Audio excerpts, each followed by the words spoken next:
चकली बघा काय सुंदर झाली आहे, मस्त काटेरी झालेली आहे. सगळ्या बाजूने छान काटे आलेत आणि एकदम हलकी झाली आहे बघा. आहे का मस्त अशी तुकडे तुकडे होतात त्याचे पटकन आणि आतमध्ये अजिबात मौनी एकदम खुसखुशीत झाली. कुरकुरीत पेक्षा मस्त खुसखुशीत होते, काटेरी होते आणि कमाल लागते चवीला.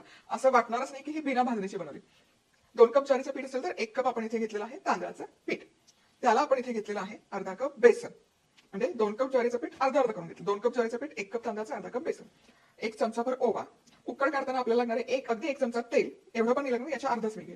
चवीपुरतं मीठ, 1.5 चमचा लाल तिखट, अर्धा चमचा हळद, पांढरे तीळ 2 मोठे चमचे आणि 1.5 चमचा धनेपूड. असं 1.5 कप पाणी चमचाभर.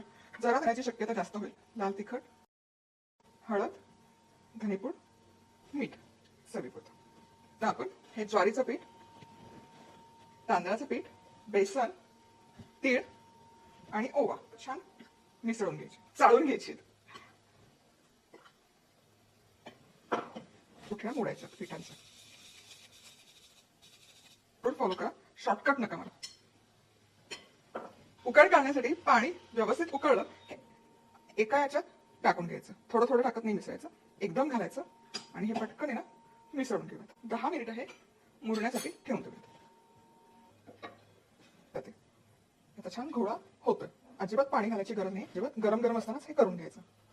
चला इथे हे पीठ बघा छान मळून मळून घेतले, अजिबात पाणी वापरलेलं नाही. आता चकली करताना साच्यामध्ये घालण्यापूर्वी ना ते जे पीठ आपण साच्यात घालणार ते असं एकसंध करून घ्यायचं, म्हणजे चकलीला तुकडे पडत नाही. जर चकली पाडताना तुकडे पडत असतील तर हे लक्षात ठेवा. हे मळून असं एकसंध करायचं.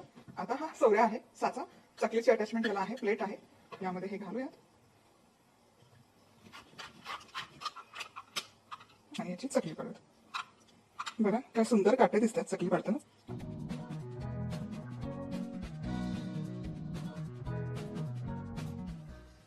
आतलं आणि बाहेरचं तोंड प्रेस करून त्याला वाफ यायला सुरुवात झाली की मंद आच करायची आणि मगच तो पदार्थ त्यामध्ये सोडायचा. फराळाचा स्पेसिफिकली दिवाळीपर्यंत बदलतो, पण आत्या कच्च्या राहतात, त्यामुळे अशाच मंद आचेवर एकसारख्या तळून घेणं अत्यंत गरजेचं. तळून झाली की हे उलटवून वरीलची बाजू पण तळून घ्यायची. फोर्कने मला सोपं पडतं, म्हणजे तुम्ही आधीचे पण. कढईच्या खाली जाऊन बसायला सुरुवात झाली याचा अर्थ चकली तळून झाली. आता काटा चमच्यानेच यावरचं तेल सगळं निथळते आणि इथे ना इथे जाळी घेतली. जाळीच्या खाली काय सुंदर काटे आलेत चकलीला, बघू शकाल. रंग सुरेख आलेला आहे, एकदम खमंग खुसखुशीत बनवून या चकल्या तयार होतात आणि पटकन खाताना तुम्हाला वाटणार पण नाही की ही बिन भाजणीची. सगळ्या चकल्या तळते.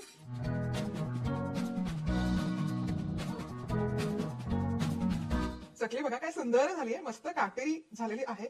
सगळ्या बाजूने छान काटे आलेत आणि एकदम हलकी झाली आहे बघा. आहे का मस्त अशी तुकडे तुकडे होतात त्याचे पटकन आणि आतमध्ये अजिबात मौनी एकदम खुसखुशीत झाली. चल खाऊन